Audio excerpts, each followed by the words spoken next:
dibiayai, tidak akan ada yang turun. Itu memberikan tekanan terhadap Babe Aldo supaya jangan diberi input. Orang demonstrasi itu yang benar aja nggak mau ikut, apalagi yang nggak benar. Apa? Saya tidak ingin aktivis di Kalsel ini dibungkam oleh baik kita sebut oknum ataupun aparat yang diperalat oleh orang itu. Yang jangan sampai institusi kepolisian ini dikorbankan untuk hal seperti ini. Makin hari makin degradasi, makin tercoreng, kepercayaan terhadap Polri itu makin rendah. Assalamualaikum warahmatullahi wabarakatuh. Jumpa lagi di channel Ustadz Soeh. Kebetulan pada malam hari ini kita kedatangan tamu. Beliau adalah Ketua DPW GJL Gerakan Jalan Lurus Kalimantan Selatan. Selamat datang Bapak Insinyur Anang Rosyadi. Siap, selamat datang. Sehat selalu mudah-mudahan. Siap. Ini mohon izin, ini sapaan yang akrab apa ini? Sapaan Anang aja. Pak Anang ya, baiklah. Bapak Anang. Jangan sampai nanti saya panggil Abah nanti salah lagi. Jangan pakai Bapak lah, terlalu formal ya. Bung Anang atau Bang Anang. Bang Anang, oke.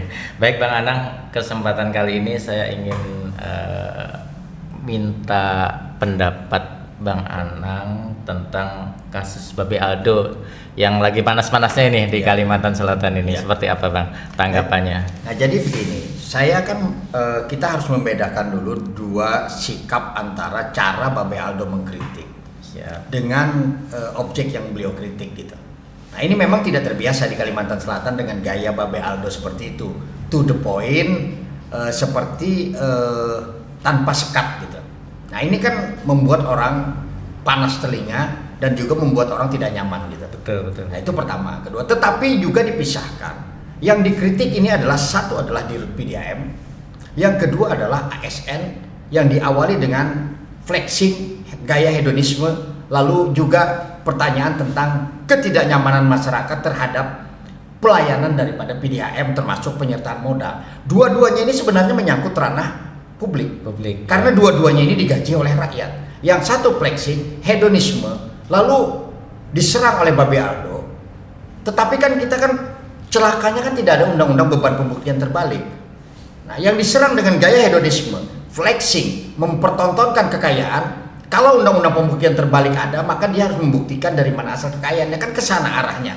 Sehingga apakah pantas seorang ASN yang digaji oleh rakyat lalu tiba-tiba mempertontonkan kekayaannya di hadapan publik? Nah, Babe Aldo masuk di sana, lalu masuknya penetrasinya ini agak keras gitu, sehingga menyerempet ke kiri dan ke kanan. Itu persoalannya. Nah, tapi ketika Babe Aldo dilaporkan dengan pencemaran nama baik, maka saya juga bertanya, apakah orang yang dikritik itu memiliki nama baik? Itu poinnya. Masya Allah. Jadi awal yang sangat semangat luar biasa ini. Dari segi pandangan Bung Anang Rosyadi ini, kalau sekilas yang beredar di medsos itu kira-kiranya kita masih menerka-nerka masih menerka-nerka. Kira-kira ada nggak celah dari pihak Babe Aldo ini untuk bisa mengajukan pra peradilan dengan proses ini? Nah memang pra peradilan itu kan mengenai syarat formil daripada ditetapkannya sebagai tersangka. Tapi celah itu pasti terbuka. Kenapa? Karena saya mendapat informasi sampai sekarang pertama pasal yang dikenakan kepada Babe Aldo itu tidak diketahui gitu.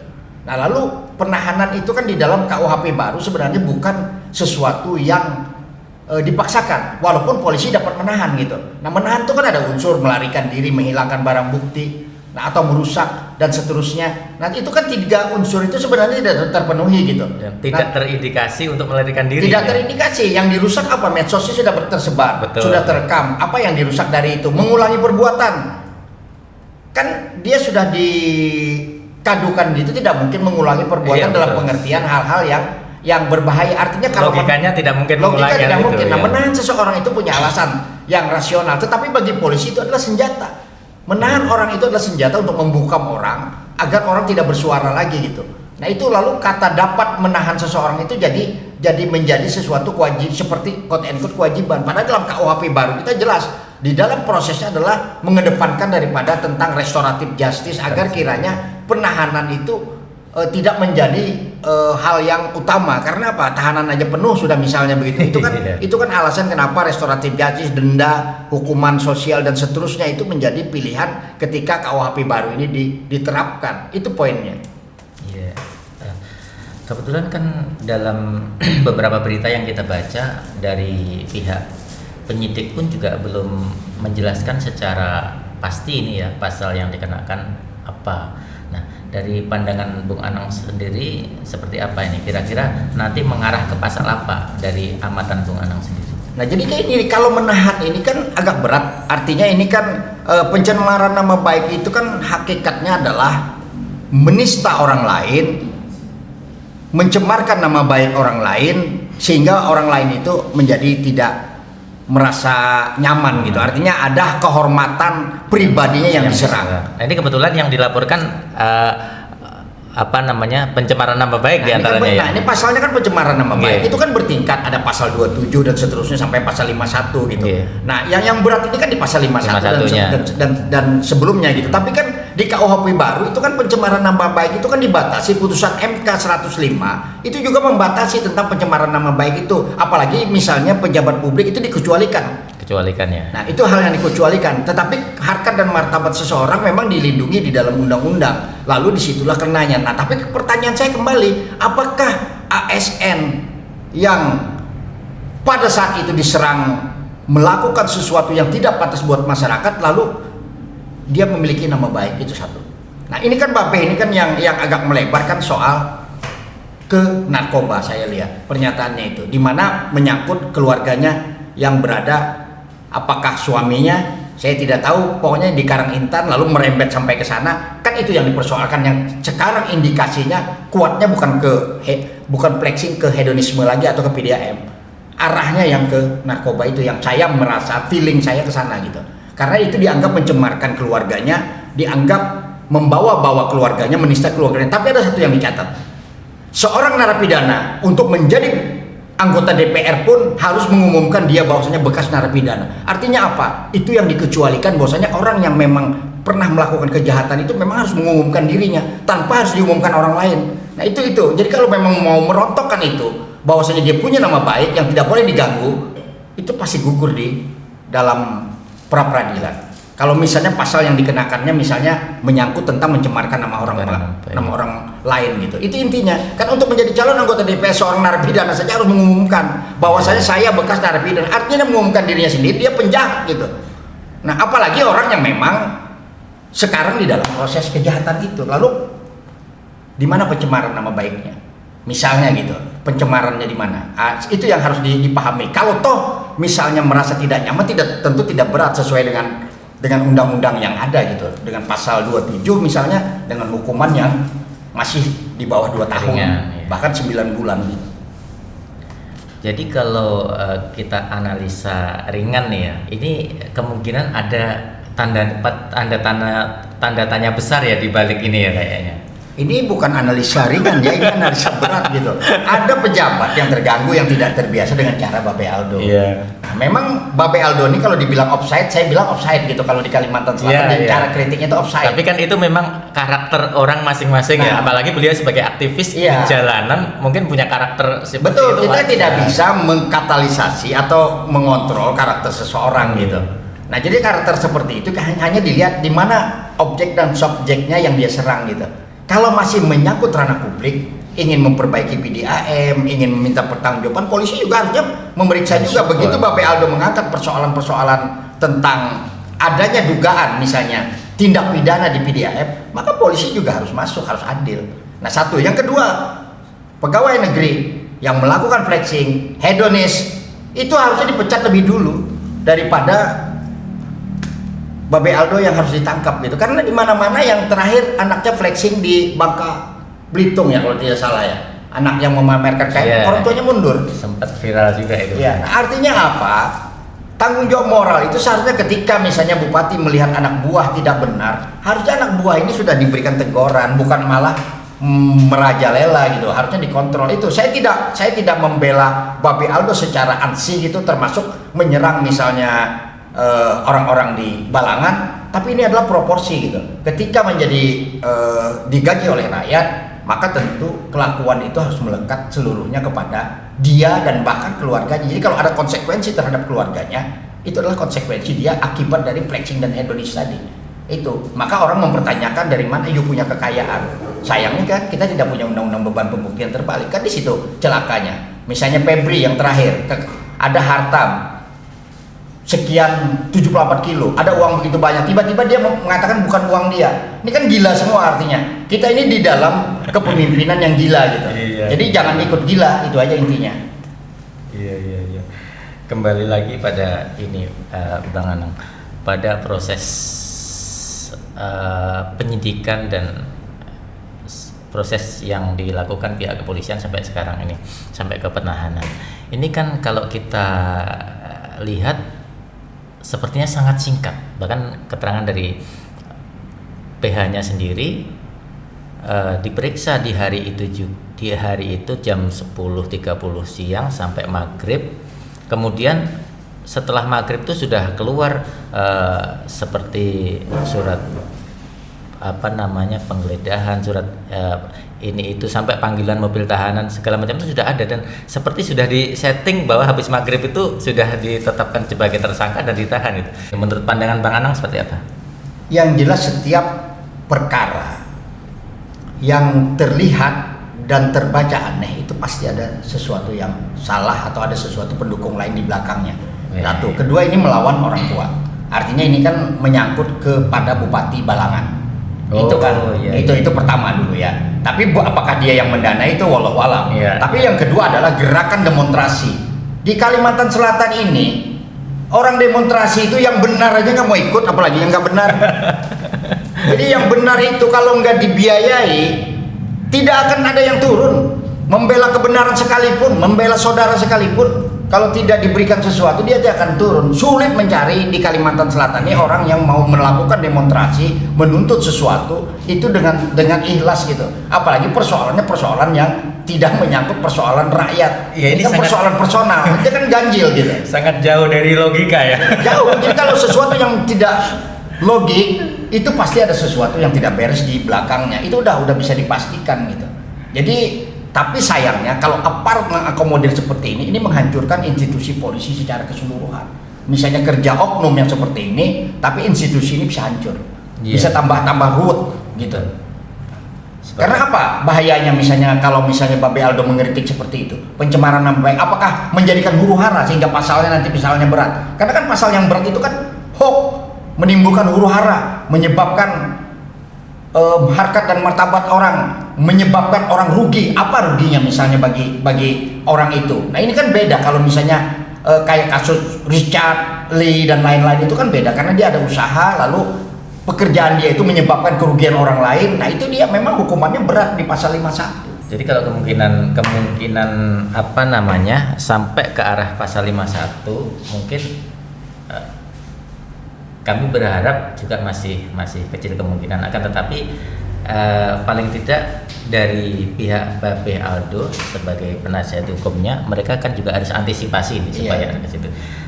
Saran Bung Anang seperti apa untuk penasihat hukum yang mendampingi kasus ini? Nah, kalau saya sih mau menang mau kalah, pra peradilan itu harus dilakukan. Karena pra peradilan itu kan sebagai protes kita ditetapkan sebagai tersangka. Jadi satu harus pra peradilan. Ya harus pra peradilan, karena pra peradilan itu akan membuka nantinya data mereka, pasal berapa yang mereka kenakan, apakah prosedural atau tidak, walaupun formilnya ada yang pengadu terpenuhi misalnya, itu kan mereka kan berkutat di sana karena kan tidak memeriksa material. Misalnya yang mengadunya ada merasa dicermarkan, tapi kan nanti di situ kita bisa membuka sedikit, apakah seorang ASN, apakah karena ASN ini yang merasa dicemarkan ataukah keluarganya yang merasa dicemarkan, nanti akan terbuka. Artinya nanti itu arti paling tidak walaupun mereka akan berkutat hanya sekedar dua, maksudnya ini formil ada yang melapor lalu ada merasa dicermarkan nama baik, ya bisa saja hakim memutusnya misalnya tersangkanya terpenuhi, tapi paling tidak upaya itu kita lakukan di dalam rangka bahwasanya kita merasa bahwasanya ada yang tidak benar di dalam prosedur ini. Itu jadi tidak bicara dulu menang kalah gitu.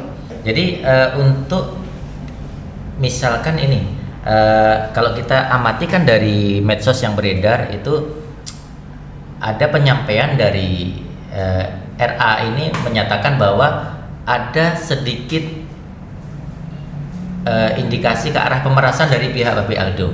Itu misalkan dari pihak PH Babe Aldo ini melakukan laporan balik tentang hal itu, memungkinkan nggak kira-kira?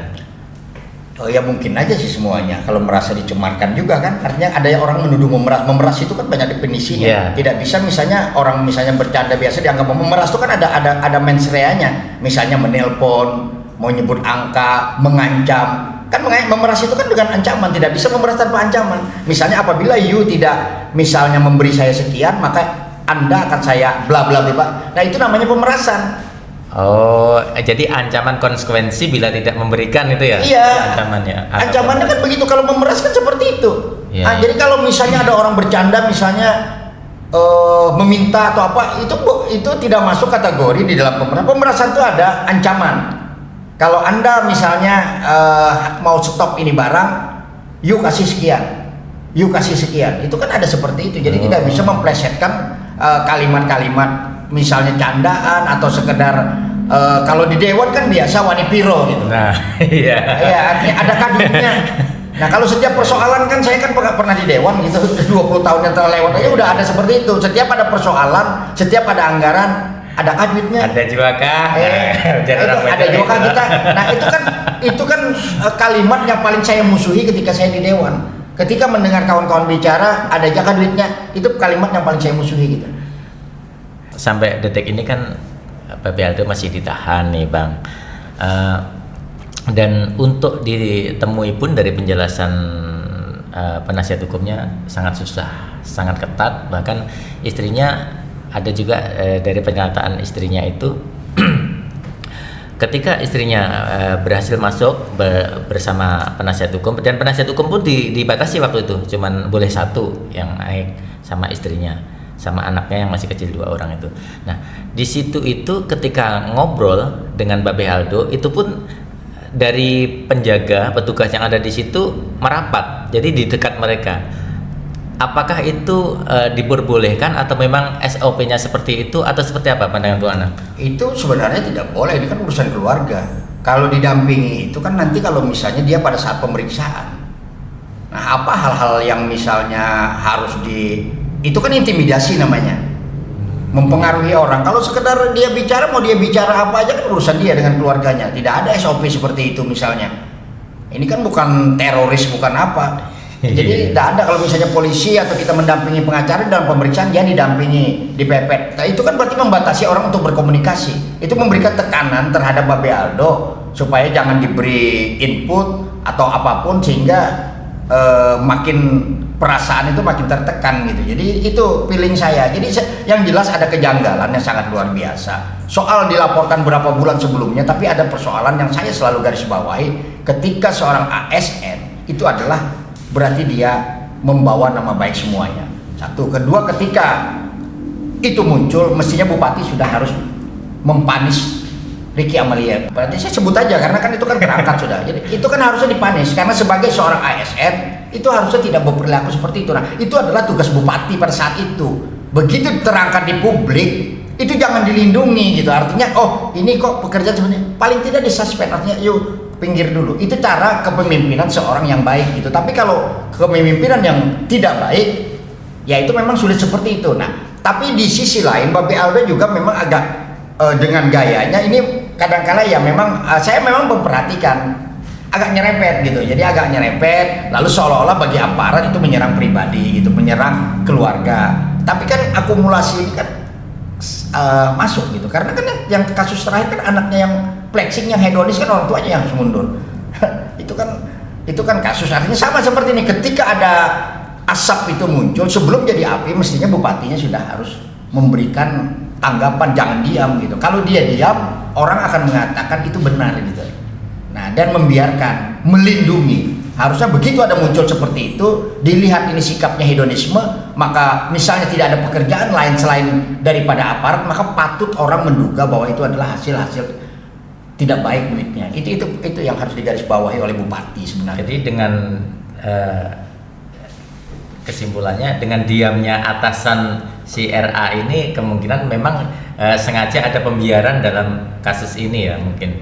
Ketika misalnya rakyat mengkritik ASN atau mengkritik pemerintah, lalu atasan itu tidak memberikan respon yang baik, sehingga ini lalu berkembang menjadi liar sampai kemana-mana. Itu poinnya. Tapi saya kembali kalau misalnya tuduhan itu adalah pencemaran nama baik, maka saya juga bertanya, apakah orang tersebut memiliki nama baik? Itu intinya. Malah ke situ arahnya. Iya, arahnya ke sana. Kalau kita tidak memiliki nama baik, apa yang dicemarkan? Apa yang dicemarkan? Orang yang merasa dicemarkan adalah orang yang memiliki budi pekerti, akhlak yang baik, lalu tiba-tiba diserang, difitnah. Nah, itu namanya pencemaran nama baik secara hakiki. Tapi kalau orang yang memang ibaratnya kelakuannya harus tunduk kepada undang-undang, harus patuh kepada undang-undang tentang ASN misalnya, tanggung jawab kepada masyarakat yang digaji oleh rakyat, maka seharusnya hal-hal seperti itu tidak mempertahankan arogannya bahwasanya dia memiliki kemampuan untuk melakukan apapun terhadap orang. Nah, saya bereaksi ini tidak apa-apa. Saya tidak ingin aktivis di Kalsel ini dibungkam oleh baik kita sebut oknum ataupun aparat yang diperalat oleh orang. Itu yang saya tidak mau. Iya, baik. Kembali pada pendapat masyarakat, Bung Anang. Jadi saya ada beberapa membaca di berita online itu menyatakan bahwa penyidik dalam arti yang menangani kasus Babi Aldo ini dikatakan di situ menampar wajah Kapolri dengan tindakan mereka ini karena dinilai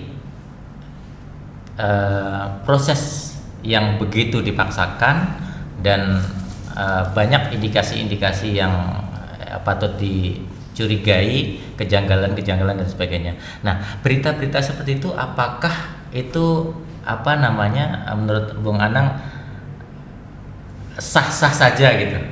Jadi untuk memformilkan itu memang harus dipiralkan, harus dikadukan kemana-mana untuk membuktikan apakah Polda Kalsel itu terlalu cepat, apakah Polda Kalsel itu melampaui prosedur, apakah Polda Kalsel itu quote and quote diarahkan oleh seseorang untuk membungkam Babi Aldo. Ini harus dipiralkan, maka itu harus dibawa ke ranah publik, dibawa ke ranah nasional, sehingga nanti akan membuka mata orang, lalu akan memisahkan mana minyak, mana air, mana yang sesungguhnya harus dihukum, mana yang seharusnya tidak dihukum. Nah, ini akan nanti bertempur di dalam pemikiran baik akademisi ataupun aktivis ataupun ahli-ahli hukum. Tapi yang jelas saya melihat ini memang janggal gitu. Kalau soal kritiknya dikatakan offside itu tidak masalah. Tapi offside kan ada sempritannya gitu, ada hukumannya. Tapi kan bukan offside itu langsung Anda beri kartu merah lalu Anda punishment semau-maunya. Itu yang mencurigakan orang sehingga orang berpikiran ini ada orang, tidak hanya orang kuat di belakangnya, tapi ada juga duit di belakangnya. Jadi kalau orang berpikiran seperti itu tidak salah gitu. Tidak salah. Karena ada pergerakan demonstrasi, ada pergerakan macam-macam. Jadi tidak salah kalau orang menduga seperti itu, tidak salah. Baik. Jadi kalau kita lihat sekilas kasus ini tidak sesederhana itu ya. Oh, ini kasus ini. Nah, kasus ini jangan dianggap remeh, jangan sederhana karena ada upaya pembungkaman, ada upaya perlawanan, ada upaya arogan daripada pejabat yang sama sekali tidak mau dikritik oleh pemerintah. Itu walaupun kan yang namanya pertempuran itu kan dia bisa saja menggunakan segala senjata gitu Babi Aldo dalam rangka ini kok tidak digubris gitu. Kenapa kok saya kritik dari awal PDAM melakukan perbaikan sama sekali diam, seolah-olah membisu, seolah-olah tidak ada yang salah. Itu yang tidak benar. Seharusnya kalau pejabat publik dikritik, paling tidak dia memberikan respon yang baik bahwasanya kalau yang dikritik itu adalah PDAM misalnya, dia harus memberikan data gitu. Kenapa airnya keruh? Kenapa tidak sampai ke sini? Kenapa pelanggan mahal? Itu kan ada harus jawaban. Karena ini masuk ruang publik. Kalau di dalam undang-undang KIP itu wajib pemerintah memberikan jawaban terhadap undang-undang informasi keterbukaan publik, walaupun tanpa digugat gitu. Jangan sampai misalnya kita meminta data kita harus menggugat. Itu adalah tanggung jawab pemerintah yang digaji oleh rakyat dari uang rakyat, dari keringat rakyat. Itu poinnya sebenarnya di sana. Bukan pada soal siapa yang mengkritik. Orang yang mengkritik itu dia merasa ingin uangnya itu bermanfaat gitu.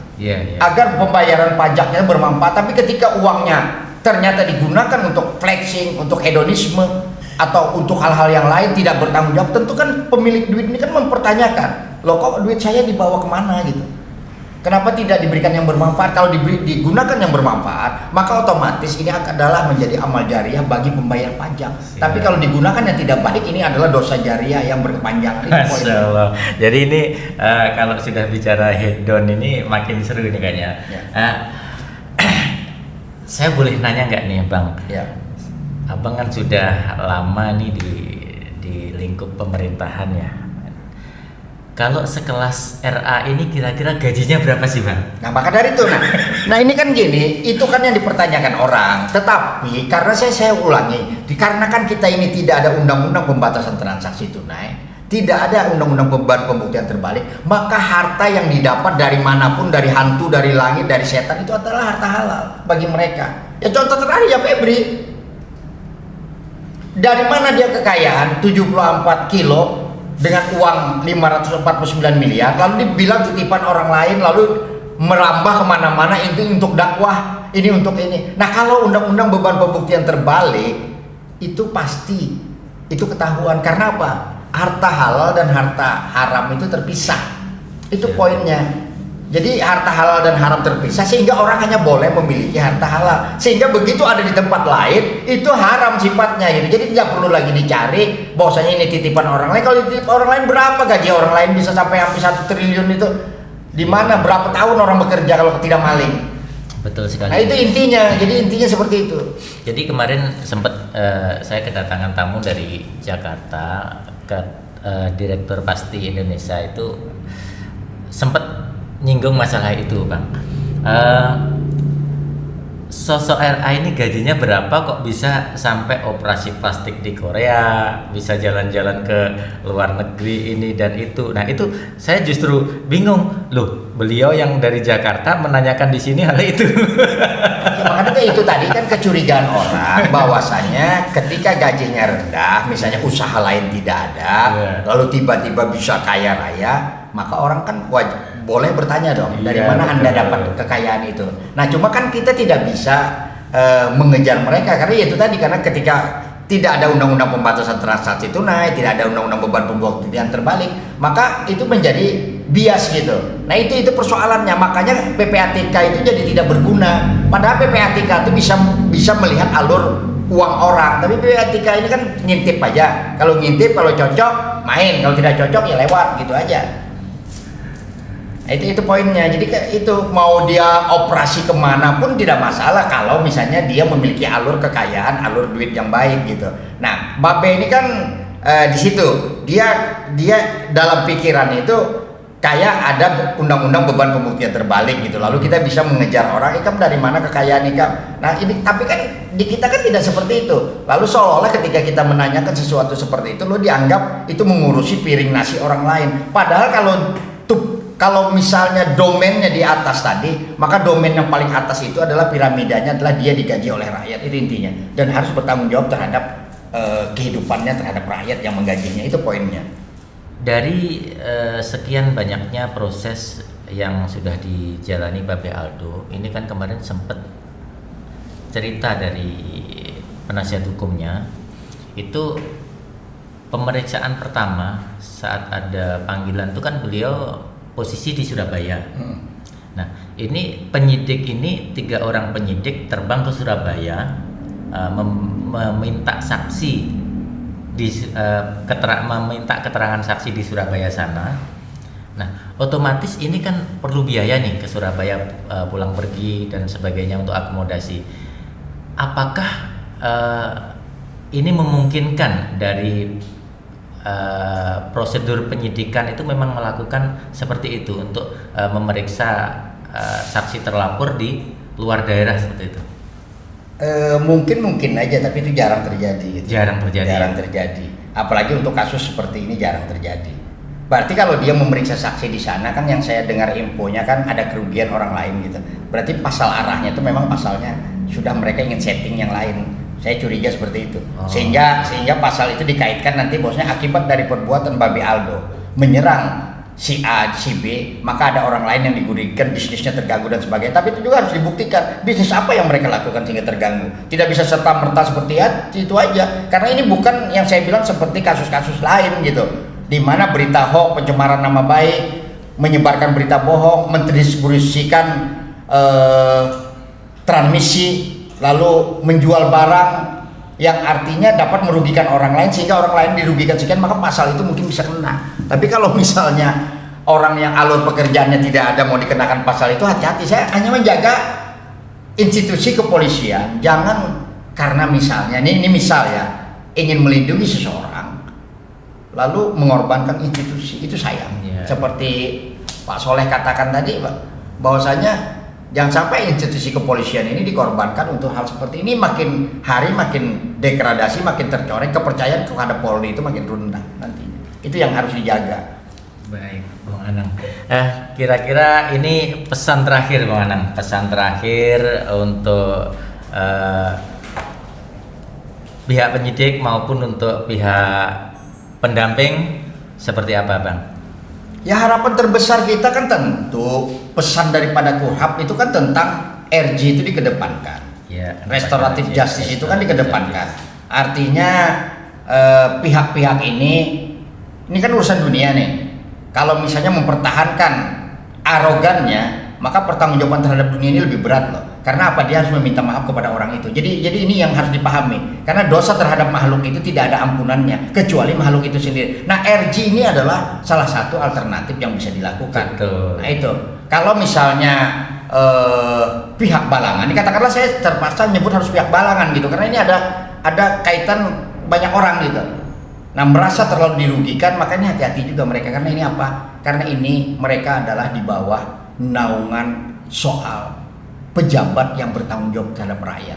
Ada konsekuensi, walaupun misalnya sekarang oke lah mereka berkuasa, oke lah mereka bisa katakanlah quote and quote berbuat apapun terhadap orang. Kalau saya tidak sebut jalim ya, nanti kan kalau saya sebut jalim nanti kan Babe Aldo dibilang jalim juga dengan mereka. Nah, tapi kan yang itu saya katakan tadi, piramidanya itu adalah bahwasanya ketika dia menjadi pegawai, ketika dia menjadi pejabat, maka rakyat itu berhak untuk mengontrol.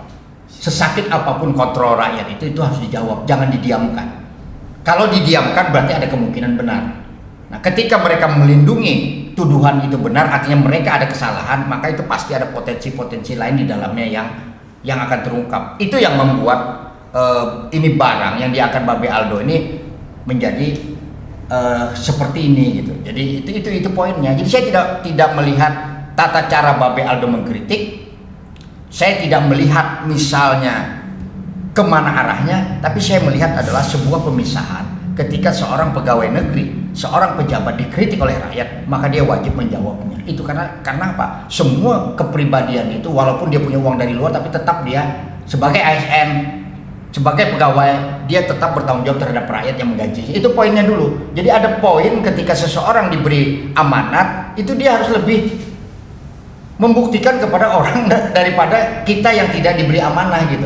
Itu dia lebih mempertanggungjawabkannya terhadap apapun yang dituduhkan orang. Walaupun misalnya ada ketidakbenaran, ya dijawab ketidakbenaran itu. Tidak harus misalnya kita menyelesaikan dengan pola-pola yang ekstrim seperti itu, menyerahkan kepada aparat, menyerahkan kepada majelis yang semuanya keputusannya bisa bias. Itu bisa, kalau sudah disetting semuanya bisa terjadi gitu. Jadi lebih pada memikirkan tanggung jawab moral seharusnya ya. Iya.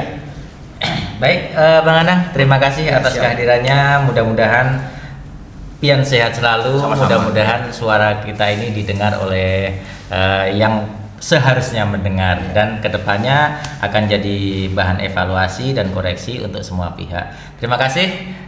Sekali lagi saya ucapkan mudah-mudahan amin, selalu, sama-sama, dan mudah-mudahan ini bukan pertemuan kita yang terakhir. Siap, amin.